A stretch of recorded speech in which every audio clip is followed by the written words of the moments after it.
Hello, my name is Johnny. Welcome to another awesome collection video. Classic toys of the 1960s. Today we're going to take a look at Major Matt Mason, A Moon Mission, a Big Little Book by Whitman for the classic Mattel 6-inch action figure. An action figure before they used that term. We've seen this fellow before. Take a look there.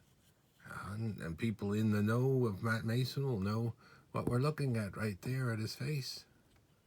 That's a nice one. Let's take a look here. This isn't too hard to find. It doesn't cost very much money. There was a whole series of Big Little books. They go back to the 50s at least, and maybe even earlier than that, and then they were made into the 70s or more. They had a cool Fantastic Four one. I have that one. See the other stories there. Let's take a look. See, it's getting a bit aged. Authorized. Registered for its doll. Oh my goodness. Used under license from Mattel Inc. Major Matt Mason, Moon Mission. What's neat about these, you can see the date, 1968, the chapters. Actually, this isn't the one I had, but I had this book as a kid, and I remember it because I had Matt Mason way back then. Each one of the pages you get to read, and then there's photos, and then there's photos of things that they made and photos of things that they didn't. And here they've got using names for people that weren't in it. And look, there's a female astronaut. It's funny how it starts out with that in the story, considering Joanne wasn't in the story. I was mentioning Matt Mason. So they've got a bunch of characters. Look at the helmets there.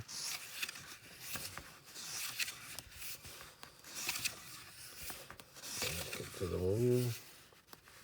Grid receptor. They never made that. This is a cool idea. Lunar quarters, because they made this space station, but they never made anything that would go represent underground. So they made this whole story with lots of new ideas for kids to think about. Algae cakes. Yeah, it was a big thing. We were going to be getting more stuff from the sea. And then, of course, there was also Sea Lab 2020 was a cartoon. And right as Major Matt Mason was ending, Mattel made the Sea Devils line of action figures for the ocean.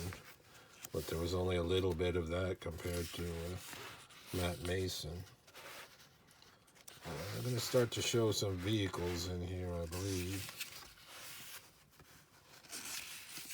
I haven't read this story in a long time. They never did back then a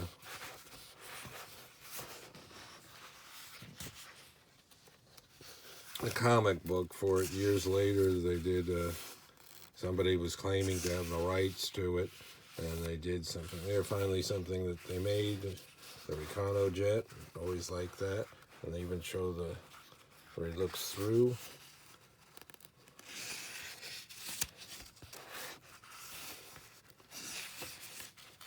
Sorry if this is a little ragged on the filming. It's hard to do it.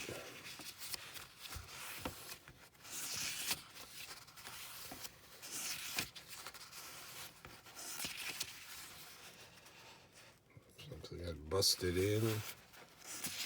Oh yeah, now I'm starting to remember. I don't know if it's easier to go on the back. Maybe not.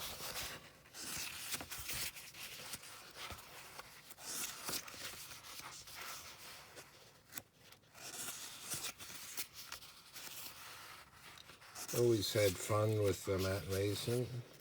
It's very collectible, but it's very small collectible. They only have a few hundred items on eBay at any one time, compared to a lot more for G.I. Joe.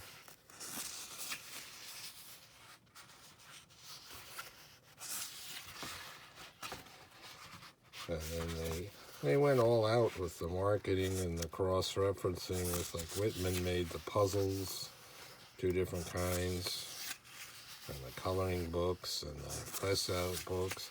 Then Collegeville made the Halloween costume. I did a video on that. So there's a lot of other things. There's other items too that they haven't shown yet that are rarer. That's kind of cool. There's a wallet. There's a ring binder. It's supposed to be a lunchbox. That's really rare.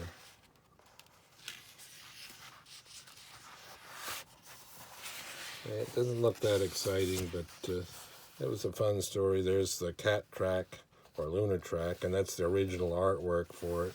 Looks different when they actually made the unit. Here's something they never made, a giant crane. I wonder if they ever had plans for that, or if this was wholly made up for the story. Of course, there's the classic space crawler. Looks larger there than it actually is when the figure's in it. That's where the batteries would go, the D cells. That's the classic vehicle. It goes thump, thump, thump as it goes along. What is that? A giant rabbit. I don't know how they come up with these stories. So there's a giant rabbit on the moon. It's at the breeding station. I don't know what they're doing with the oxygen.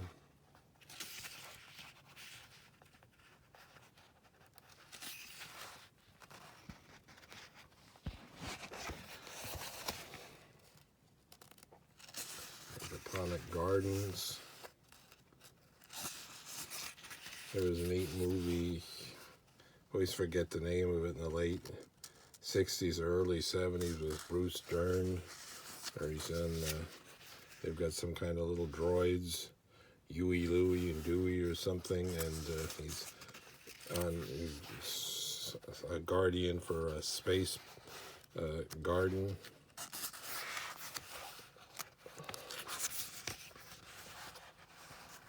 Breaking through, lunar crest gives way. There's a shadow.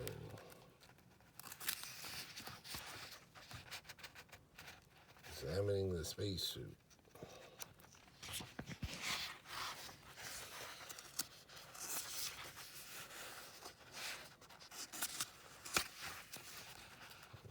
Tunnel.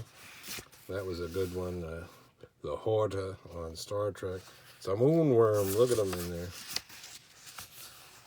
Shuffling away. Surges forward. Hold it, my friend. So you get the gist of the story, and then there's all the words there. So the big and little books were fun. Lots of artwork, and then reading for a young kid.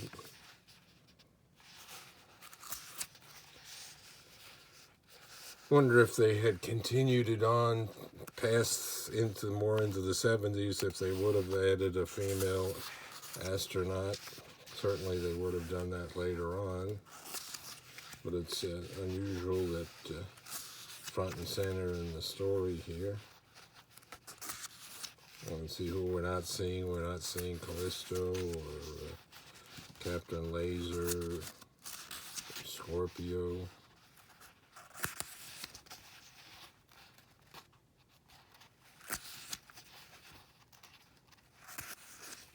Yeah, they could have made this kind of an eerie type of thing if they actually did this as a live action.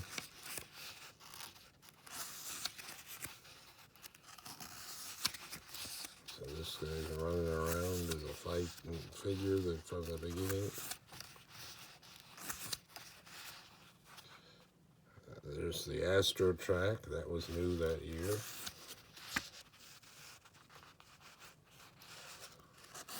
I believe I did a video on that. Yeah, I did. I think I did. That made a lot of noise in the video.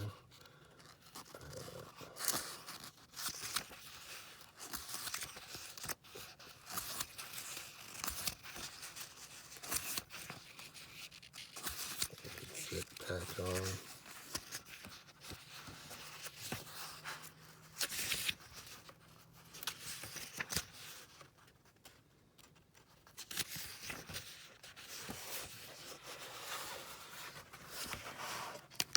Hard to control this book.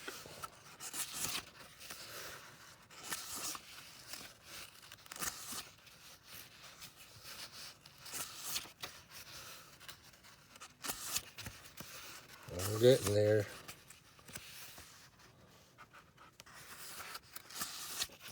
Yeah, so for a kid, this was much more than one sitting. Unless they had a lot of pages. This thing was kind of cool. It's a loading it. They don't give it a name, but it's a big platform. They could have made something like that. I thought that was kind of neat.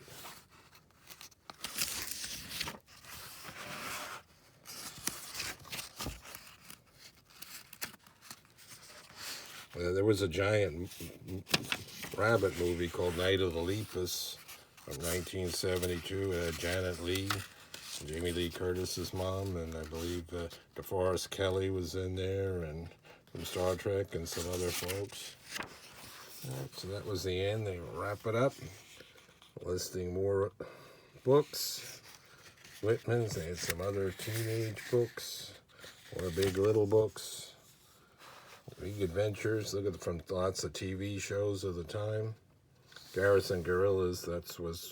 Came on after Combat. That was a World War II sort of a Dirty Dozens takeoff type of a show. Ragers and so forth. So that's very cool. Anybody that's stuck around this long to see, well, thank you very much for watching. More Matt Mason and collectibles from toys from the 60s to come. Thank you.